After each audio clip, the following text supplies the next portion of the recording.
Hello everyone.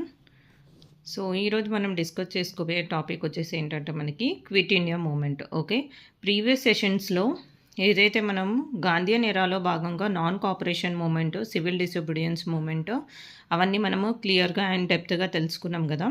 So ఈరోజు topic వచ్చేసి ఏంటంటే next quit India moment which was led by the Gandhiji. Okay, so the great leader Gandhiji. ఎవరైతే serious aspirants ఉన్నారో so వాళ్ళకి ఖచ్చితంగా ఈ వీడియో చాలా హెల్ప్ అవుతుందన్నమాట.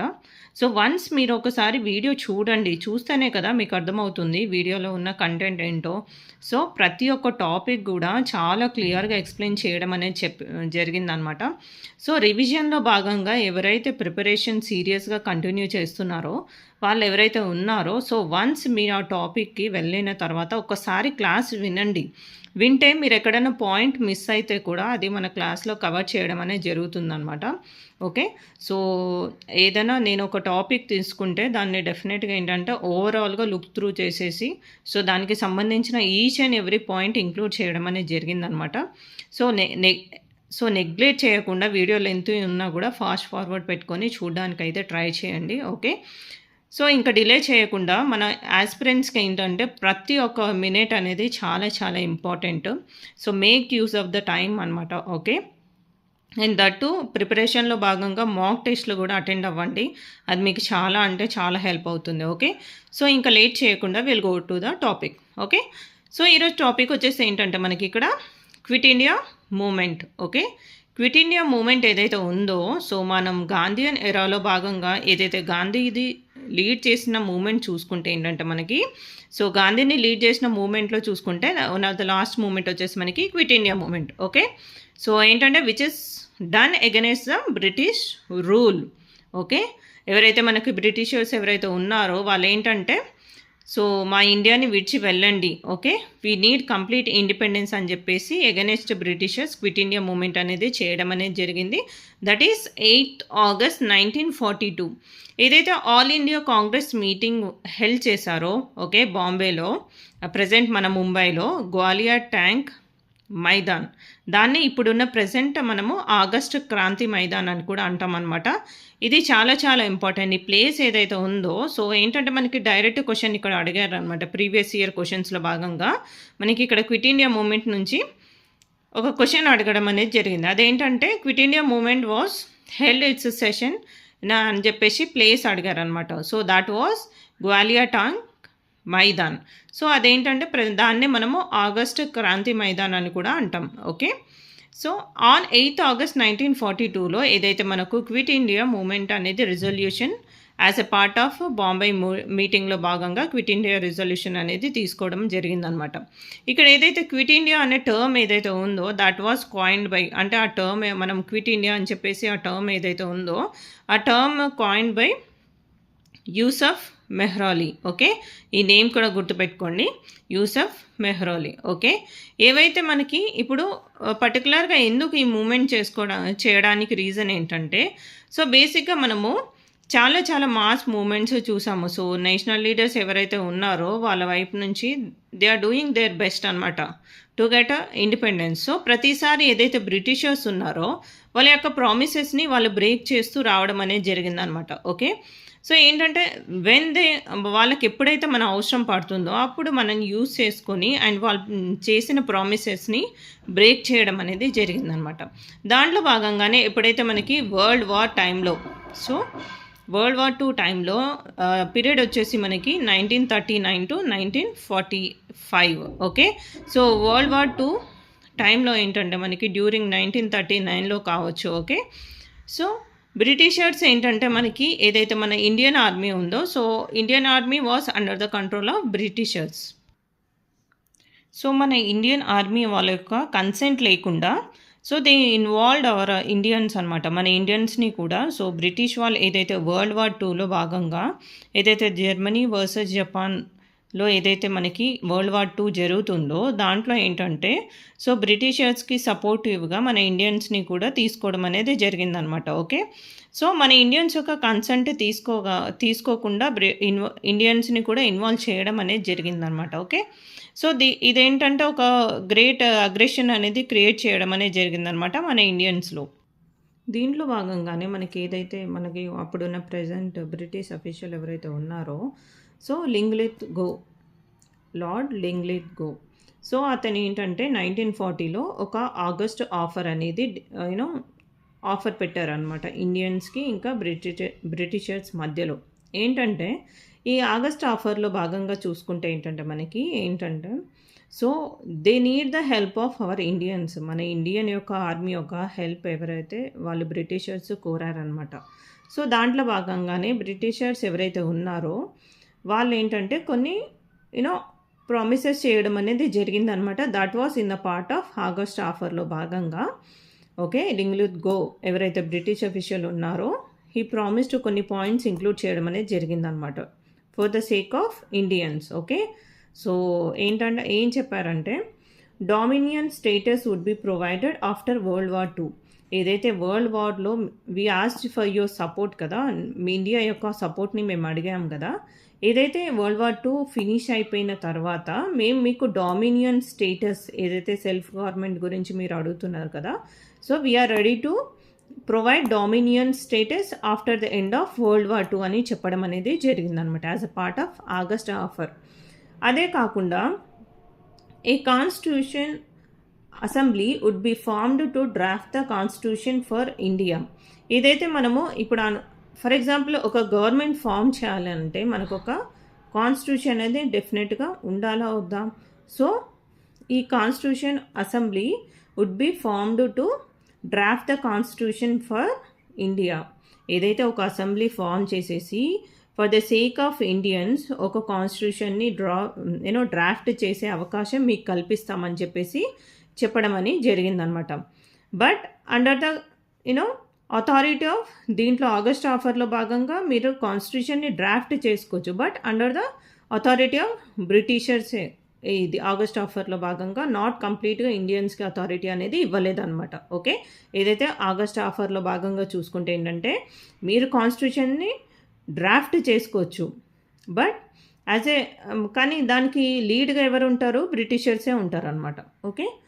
ఇంకో పాయింట్ చూసుకుంటే ఏంటంటే ఇండియన్స్ యొక్క పార్టిసిపేషన్ ఎవరైతే ఇండియన్స్ ఉన్నారో మన తరపున, సో ఇండియన్స్ యొక్క పార్టిసిపేషన్ ఈ వైస్రాయ్స్ ఎగ్జిక్యూటివ్ కౌన్సిల్లో చూసుకుంటే చాలా తక్కువగా ఉండేదన్నమాట.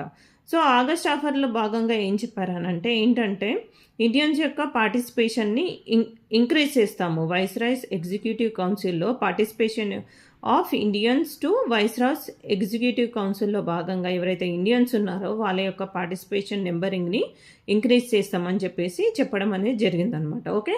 ఏవైతే ఈ పాయింట్స్ పెట్టడం అనేది జరిగిందనమాట. Okay. They need the support of Indians as a part of world war 2. So the British official lord Linlithgow he proposed an August offer in the year 1940. Okay. Year గుర్తుపెట్టుకోండి. Okay. In 1940లో August offer అని proposal పెట్టడం అనేది జరిగిందనమాట to get support of our Indians. Okay. So ఏంటంటే దీన్ని reject చేయడం అనేది జరిగిందనమాట. మన కాంగ్రెస్ పార్టీ లీడర్స్ ఎవరైతే ఉన్నారో దీన్ని రిజెక్ట్ చేయడం అనేది జరిగిందనమాట. ఓకే. ఇప్పుడు మన ఇండియన్స్ ఎవరైతే ఉన్నారో దే వాంటెడ్ కంప్లీట్ ఇండిపెండెన్స్. అవునా కదా?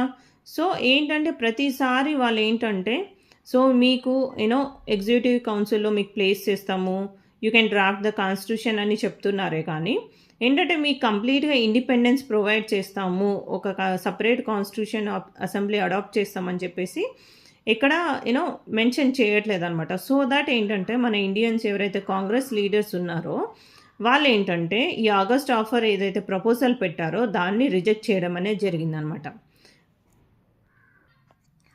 సో దాని తర్వాత ఏంటంటే మన గాంధీజీ లీడర్ ఎవరైతే ఉన్నారో so he started a individual Satyagraha.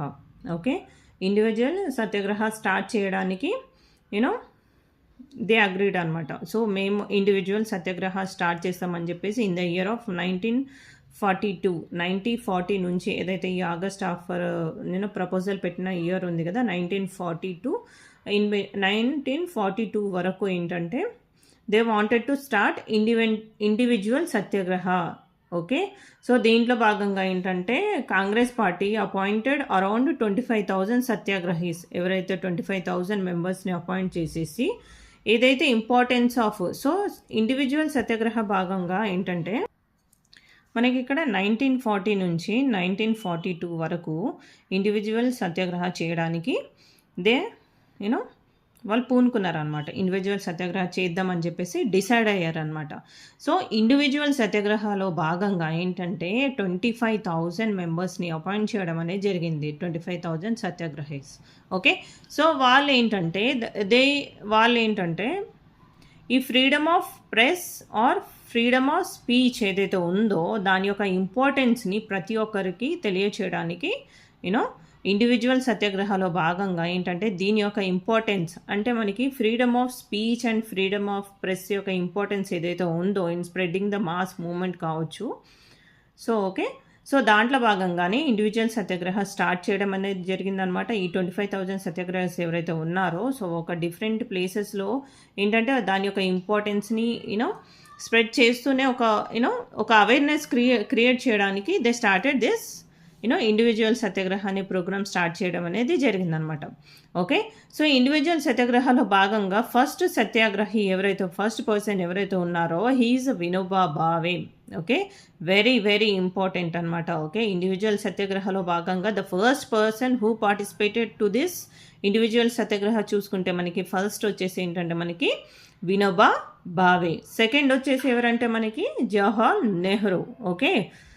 So దీంట్లో ఇండివిజువల్ సత్యాగ్రహలో భాగంగా ఏంటంటే they wanted to start a march చేస్తూ they wanted to reach Delhi. అంటే ఏంటంటే ఇండివిజువల్ సత్యాగ్రహలో భాగంగా ఏంటంటే freedom of speech and press గురించి ఇంపార్టెన్స్ క్రియేట్ చేస్తూనే ప్రజలకు ఒక అవేర్నెస్ క్రియేట్ చేస్తూనే okay they wanted to reach Delhi అనమాట. ఒక మార్చ్ చేసుకుంటూ they wanted to reach Delhi. దీన్నే ఇండివిజువల్ సత్యాగ్రహాన్ని మనం ఏమంటాము ఢిల్లీ చలో మూమెంట్ అని కూడా అంటాం. ఓకే. సో ఇండివిజువల్ సత్యాగ్రహలో భాగంగా ఫస్ట్ పర్సన్ వచ్చేసి ఎవరంటే మనకి వినోబా భావే. సెకండ్ పర్సన్ వచ్చేసి ఎవరంటే మనకి జవహర్ నెహ్రూ. గుర్తుపెట్టుకోండి. Okay. So last previous year క్వశ్చన్లో కూడా ఈ క్వశ్చన్ అడిగారు. ఇండివిజువల్ సత్యాగ్రహలో భాగంగా the first person who did satyagraha అని చెప్పేసి గాంధీజీ ఇవ్వడం అనేది జరిగింది. మోస్ట్ ఆఫ్ ద పీపుల్ ఏం చేస్తారంటే సో ఆబ్వియస్గా గాంధీనే సత్యాగ్రహలో ఉంటారు కాబట్టి సో గాంధీ అని రైట్ పెట్టడం అనేది జరిగింది అనమాట. గాంధీ కాదు. ఫస్ట్ పర్సన్ వచ్చేసేవారంటే మనకి ఇక్కడ వినోబా భావే. సెకండ్ పర్సన్ వచ్చేసేవారంటే మనకి జవహర్ నెహ్రూ. ఓకే. దీన్నే మనం ఇండివిజువల్ సత్యాగ్రహాన్ని ఏమంటాం ఇక్కడ Delhi Chalo movement. As a part of it they decided to march towards Delhi. కాబట్టి ఇండివిజువల్ సత్యాగ్రహాన్ని మనం ఏమంటామో ఢిల్లీ చలో మూమెంట్ అని కూడా అంటాం. ఓకే. సో ఏదైతే మనకి ఇక్కడ వరల్డ్ వార్ 2 అనేది జరుగుతూనే ఉంది. ఇక్కడ టైం పీరియడ్ పెట్టాను చూడండి. ఓకే. సో వరల్డ్ వార్ 2 జరుగుతూనే ఉంది అండ్ వితౌట్ మన ఇండియన్స్ యొక్క కన్సెంట్ లేకుండానే ఇండియన్ యొక్క ఆర్మీ యొక్క పార్టిసిపేషన్ కూడా బ్రిటిషర్స్తో పాటు వరల్డ్ వార్ 2లో పార్టిసిపేట్ చేయడం అనేది జరిగింది. సో ఇక్కడ వరల్డ్ వార్ 2లో భాగంగా ఏమవుతుందంటే ఈ 1942 పీరియడ్కి ఏంటంటే మనకి ఇక్కడ సో ఎవరైతే జపాన్ యొక్క ఆర్మీ ఉందో జపాన్ యొక్క ఈ వరల్డ్ వార్ 2 యుద్ధంలో భాగంగా మనకి జపాన్ దేశం ఏంటంటే మనకి బ్రిటిష్ వాళ్ళని ఓడిస్తూ ఆల్మోస్ట్ మన ఇండియా యొక్క భారతదేశం యొక్క సరిహద్దు అయిన బర్మా మయన్మార్ వరకు ఆక్యుపై చేయడం అనేది జరుగుతుందన్నమాట. సో దాంట్లో భాగంగా ఎప్పుడైతే బ్రిటిష్ ప్రభుత్వం భయపడుతుందో వరల్డ్ వార్ 2లో భాగంగా ఏదైతే జపాన్ దేశం భారతదేశం సరిహద్దు వరకు రీచ్ అవ్వడం అనేది జరుగుతుంది కదా.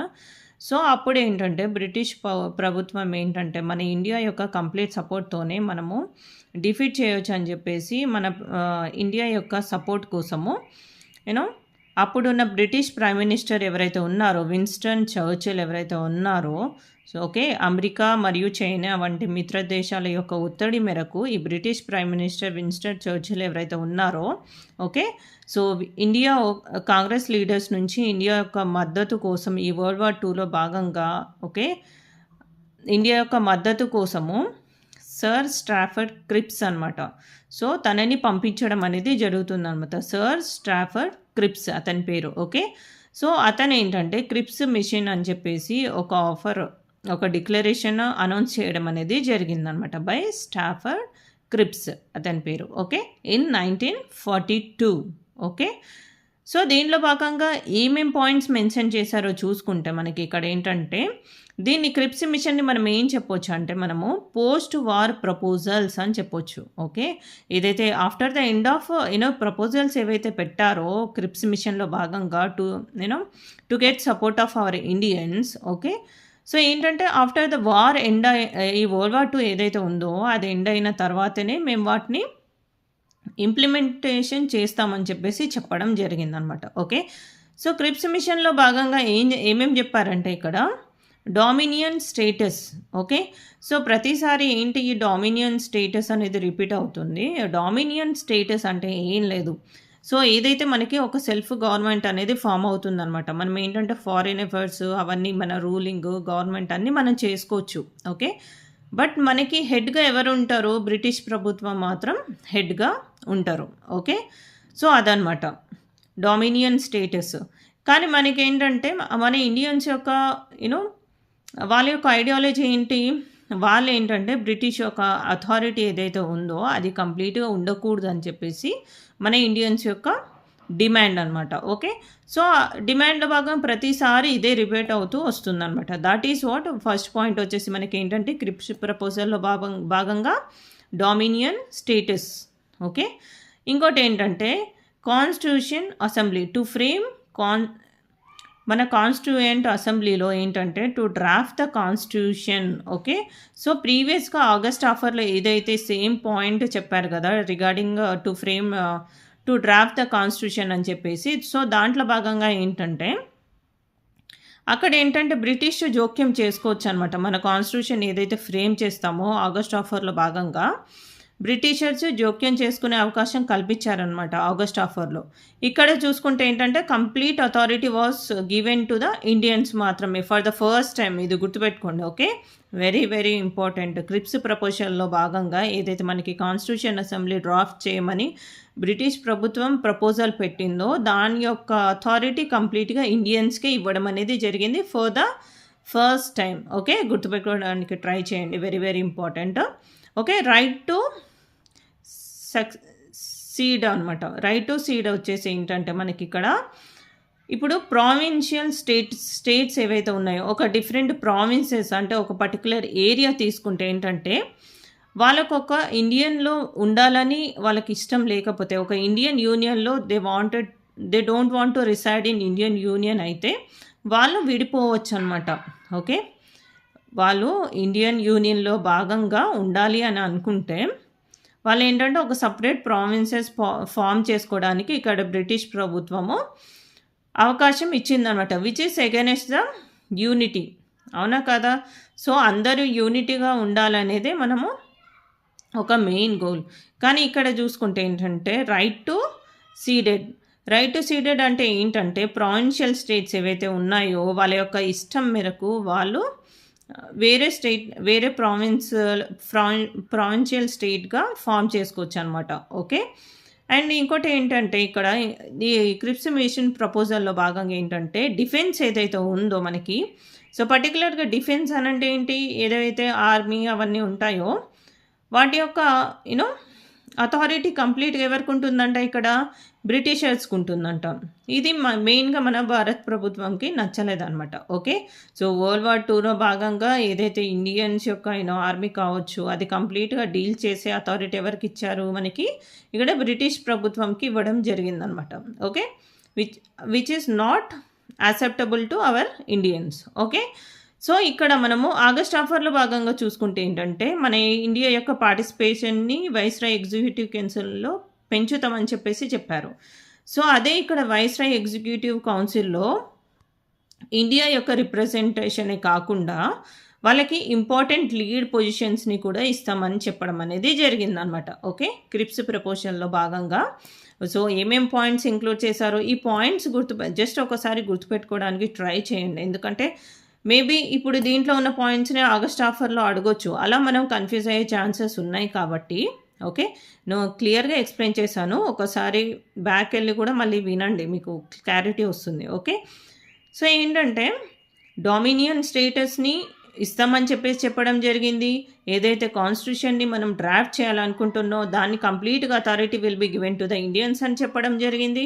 అండ్ రైట్ టు సీడెడ్, ఎవరైతే ప్రొవిన్షియల్ స్టేటస్ ఏవైతే ఇండియన్లో భాగంగా ఉండలేమని అనుకున్నారో వాళ్ళకేంటంటే విడిపోయే అవకాశం కూడా ఇచ్చింది.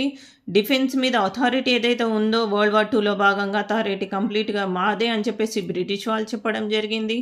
అండ్ ఇంకోటి ఏంటంటే వైస్రాయ్ ఎగ్జిక్యూటివ్ కౌన్సిల్ ఏదైతే ఉందో దాంట్లో ఇంపార్టెంట్ పొజిషన్స్ ఏవైతే ఉన్నాయో that will be given to the Indians.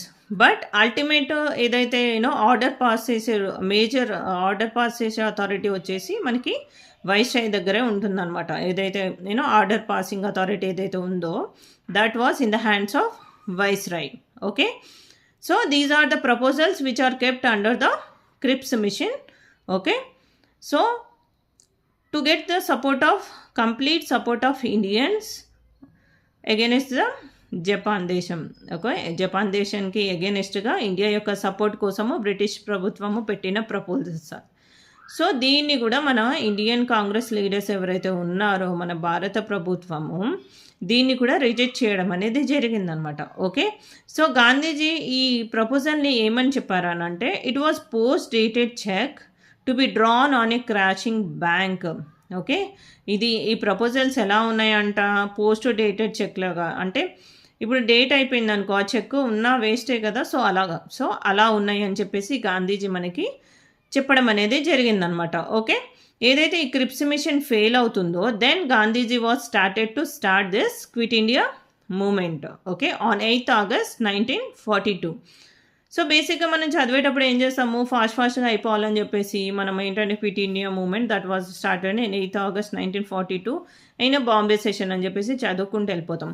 But అలా కాదు కదా. సో చదువుతున్నప్పుడు బాగానే ఉంటుంది, బట్ ఎట్ లాస్ట్ ఏమవుతుందనంటే 2 days బ్యాక్ వచ్చి మళ్ళీ చూస్తున్నప్పుడు ఆటోమేటిక్గా మనం టాపిక్ మీద గ్రిప్ అనేది పోతుంది. ఎప్పుడైతే ఇలా ఓవరాల్గా నువ్వు అండర్స్టాండింగ్ చేస్తూ చదువుతావో అప్పుడే నీకు టాపిక్ మీద గ్రిప్ అనేది వస్తుందన్నమాట. ఓకే, సో అందుకే నేను నీట్ అండ్ క్లియర్గా చాలా టైం తీసుకొని మరీ వీడియో చేయడం అనేది జరిగిందనమాట. ఓకే, సో మీకు కూడా ఎగ్జామ్లో స్కోర్ చేయడానికి కూడా డెఫినెట్గా హెల్ప్ అవుతుంది. ఓకే, సో దీంట్లో భాగంగా ఏంటంటే మనకి ఏదైతే బ్రిటిష్ యొక్క మీడియేషన్ ఫెయిల్ అవుతుందో then Gandhiji was start quit India movement on 8th August 1942 which was all India Congress committee was led in ముంబైలో భాగంగా ఏదైతే all India Congress committee lead చేశారో okay near Gwalior tank maidan, దీన్నే ఆగస్ట్ క్రాంతి మైదాన్ అని కూడా అంటాం అనమాట. ఓకే, అక్కడ ఏంటంటే మేము క్విట్ ఇండియా మూమెంట్ స్టార్ట్ చేస్తాము. ఓకే, మేము బ్రిటిష్ యొక్క అథారిటీ మా మీద ఉండడానికి వీల్లేదు, వీ నీడ్ కంప్లీట్ ఇండిపెండెన్స్ అని చెప్పేసి క్విట్ ఇండియా మూమెంట్ స్టార్ట్ చేయడం అనేది జరిగింది under the authority of the great ruler national leader Gandhiji అనమాట.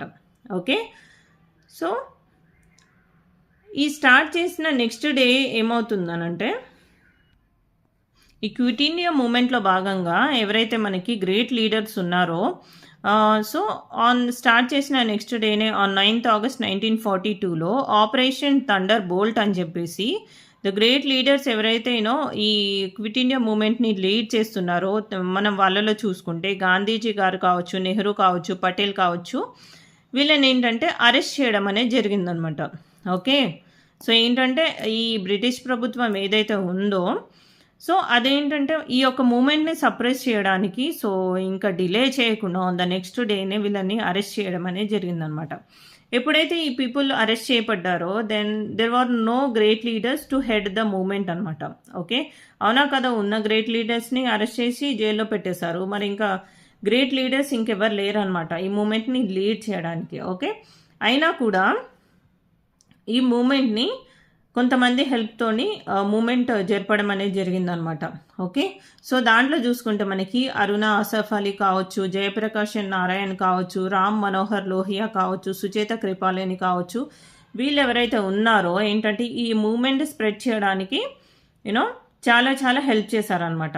ఓకే, సో ఏదైతే క్విట్ ఇండియా మూమెంట్లో భాగంగా ఏంటంటే ప్యారలర్ గవర్నమెంట్ కూడా ఫామ్ చేయడం అనేది జరిగిందనమాట. ప్యారలర్ గవర్నమెంట్ అంటే ఏంటంటే సో డిఫరెంట్ రీజియన్స్లో ఫర్ ఎగ్జాంపుల్ ఇప్పుడు ఏంటంటే వాళ్ళు డిసొబేడ్ ద బ్రిటిష్ రూల్ ఏదైతే ఉందో వాళ్ళ యొక్క రూల్స్ని డిసొబే చేస్తూ మేము ఒక సెల్ఫ్ గవర్నమెంట్ని ఫాలో చేస్తున్నాము, మాకు ఎవరి అథారిటీ అవసరం లేదని చెప్పేసి కొన్ని ప్లేసెస్లో ప్యారలల్ గవర్నమెంట్ అనేది స్టార్ట్ చేయడం అనేది జరిగిందనమాట. సో ఆ ప్లేసెస్ చూసుకుంటే ఇక్కడ Ballia in Uttar Pradesh, Tamluk in Bengal, Sahara in Maharashtra ప్రభుత్వంలో ఏంటంటే వాళ్ళు మేము సెల్ఫ్ గవర్నమెంట్ని డిక్లేర్ చేసుకుంటున్నామని చెప్పేసి చెప్పడం అనేది జరిగిందనమాట. ఈ ప్లేసెస్ కూడా చాలా చాలా ఇంపార్టెంట్, గుర్తుపెట్టుకోండి. సో ఈ క్విట్ ఇండియా మూమెంట్లో భాగంగా మనకి ఇక్కడ బెనారస్ హిందూ యూనివర్సిటీ స్టూడెంట్స్ ఎవరైతే ఉన్నారో వాళ్ళు కొన్ని నినాదాలు చేయడం అనేది జరిగిందనమాట. ఓకే, అవేంటంటే మనకి టానా ఝలాదో, స్టేషన్ పగ్దో అని చెప్పేసి ఏంటంటే టానా ఝలాదో. ఓకే, ఏవైతే పోలీస్ స్టేషన్స్ ఉన్నాయో వాటిని బర్న్ చేయమని చెప్పారు. Okay, destroy the railway station. Okay, station పగ్దో, ఏవైతే రైల్వే స్టేషన్స్ ఉన్నాయో వాటిని కూడా డిస్ట్రాయ్ చేయమని చెప్పేసి ఏవైతే నినాదాలు చేయడం అనేది జరిగిందనమాట. The students of Banaras Hindu university. Okay, so దీంట్లో ఏదైతే క్విట్ ఇండియా మూమెంట్ ఏదైతే ఉందో ఇట్ వాస్ లైక్ ఒక మాస్ మూమెంట్ అనమాట. మనకి లార్డ్ లింగ్లీత్కో ఎవరైతే ఉన్నారో viceroy of India at that time, so తనేంటంటే it was most dangerous movement. Okay, 1857లో ఏదైతే ఫస్ట్ అప్రైజల్ మూమెంట్ ఇన్ ఇండియాలో చూసుకుంటే సో దానికంటే ఇది చాలా చాలా డేంజరస్ మూమెంట్ అని కూడా చెప్పడం అనేది జరిగిందనమాట. ఓకే, సో నేను చెప్పాను కదా, సో గ్రేట్ లీడర్స్ని అరెస్ట్ చేయడం అనేది జరిగిందని చెప్పేసి. సో ఎవరైతే మనకి ఇందాక నేను చెప్పాను కదా అరుణా ఆసఫ్ అలీ, వాళ్ళు ఎవరైతే అండర్ గ్రౌండ్లో వెళ్ళి వాళ్ళు ఏంటంటే మూమెంట్ని కూడా గ్రేట్ లీడర్స్ లేకపోయినా they wanted to spread the ఏదైతే ఉందో మనకి క్విట్ ఇండియా మూమెంట్లో భాగంగా క్విట్ ఇండియా అని చెప్పేసి ఏదైతే మనము తీసుకున్న డెసిషన్ ఉందో దాన్ని స్ప్రెడ్ చేయడం అనేది జరిగిందనమాట అండర్ గ్రౌండ్లో భాగంగా. ఓకే, సో అరుణా ఆసఫ్ అలీ ఎవరైతే ఉన్నారో మనము తనని grand old lady of independence movement అని కూడా చెప్పొచ్చు అనమాట. Okay, grand old lady of independence movement she was Aruna Asaf Ali. Okay, తను ఏంటంటే she founded a newspaper Inquilab అనే న్యూస్ పేపర్ని ఫౌండ్ చేయడం అనేది జరిగిందనమాట. సో దాంట్లో భాగంగానే ఏవైతే స్ట్రగుల్స్ ఉన్నాయో దాంట్లో న్యూస్ పేపర్లో భాగంగా సో అందరికీ జనాలలో అవేర్నెస్ క్రియేట్ చేయడానికి ట్రై చేసిందనమాట. ఉషా మెహతా ఎవరైతే ఉన్నారో, okay, Usha Mehta under ground radio station బాంబేలో ఒక అండర్ గ్రౌండ్ రేడియో స్టేషన్ ఏదైతే ఉందో వాటిని ఏంటంటే to create awareness in people అనమాట. Underground radio station in బాంబేలో ఫౌండ్ చేసేసి ఏంటంటే దాని ద్వారా ఏంటంటే పీపుల్ని ఇన్వైట్ చేసేదన్నమాట. ఈ మూమెంట్ ఏదైతే ఉందో దాంట్లో పార్టిసిపేట్ చేయమని చెప్పేసి పీపుల్ని ఇన్వైట్ చేయడం అనేది జరిగిందనమాట బై ఉషా మెహతా. ఓకే, అలా తనే కాకుండా బెంగాల్లో చూసుకుంటే మనకి ఒక ఉమెన్ లీడర్ ఎవరైతే ఉన్నారో, ఓకే, సో తను ఏంటంటే ఒక ట్రై కలర్ ఫ్లాగ్ మన ఏదైతే భారతదేశం యొక్క జెండా ఏదైతే ఉందో తను ఏంటంటే ఓకే వి గాట్ ఇండిపెండెన్స్ అని చెప్పేసి విల్ బి మాకు ఖచ్చితంగా ఇండిపెండెన్స్ కావాలి, ఓకే, ఇది మా భారత దేశం అని చెప్పేసి ఒక మన ఇండియా యొక్క పతాక జెండా ఏదైతే ఉందో దాన్ని ఎగరవేస్తుంది అనమాట. సో తర్వాత తను పోలీస్ ఫైరింగ్లో చనిపోవడం అనేది జరుగుతుంది. ఓకే, సో ఏదైతే మన క్విట్ ఇండియా మూమెంట్ ఏదైతే ఉందో it was started in August. Okay, August 1942లో స్టార్ట్ అవుతే it was ended in December 1942లో ఎండ్ అవడం అనేది జరిగిందనమాట. Okay, so this is regarding quit India movement. Okay, so ఇక్కడ నేను తీసుకున్న టాపిక్ క్విట్ ఇండియా మూమెంటే అయినా సో దీంట్లో భాగంగా ఏంటంటే ఓవరాల్గా చూడండి ఎన్ని టాపిక్స్ కవర్ అయ్యాయో. సో దట్ ఈజ్ వాట్ అనమాట. Okay, so quit India moment భాగంగా మనకి ఇక్కడ ఆగస్ట్ ఆఫర్ చూసుకున్నాము, వరల్డ్ వార్ 2 చూసుకున్నాము, క్రిప్స్ మిషన్ చూసాము, ఆగస్ట్ ఆఫర్ చూసాము, ఇండివిజువల్ సత్యాగ్రహ చూసాము. ఓకే, సో దాని తర్వాత ఏదైతే క్విట్ ఇండియా మూమెంట్లో భాగంగా ఏదైతే ప్యారలర్ గవర్నమెంట్స్ ఏవైతే ఫామ్ అయ్యో వాటిని కూడా చూసుకున్నాము అండ్ డిఫరెంట్ నినాదాలు ఏవైతే ఉన్నాయో అవి కూడా చూసుకున్నాము. ఓకే, సో గ్రేట్ లీడర్స్ ఎవరైతే అరెస్ట్ అయ్యారో దాని తర్వాత మనకి డిఫరెంట్ లీడర్స్ ఎవరైతే ఉన్నారో వాళ్ళు ఎలా క్విట్ ఇండియా మూమెంట్కి సహాయపడారో కూడా చూసామన్నమాట.